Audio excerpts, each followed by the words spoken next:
In your paint art by chart kits, you might encounter paint that looks like this, all clumpy. And though others may not look the same, this doesn't necessarily mean that this is all dried up.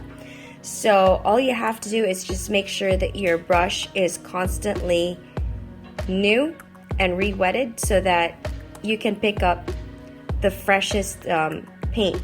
So for example, if you try to use this now on this section,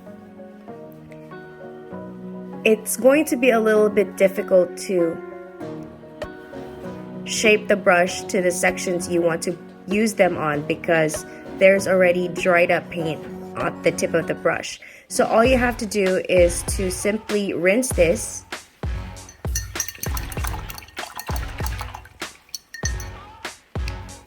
and then dab the excess water on tissue and then repeat the process from the beginning.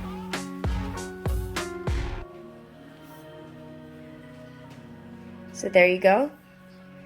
And you'll discover that it will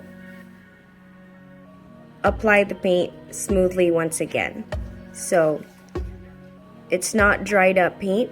You just need to keep rinsing your brush to remove the excess paint so that you have a fresh coat after about perhaps every 2 or 3 dips onto the tub.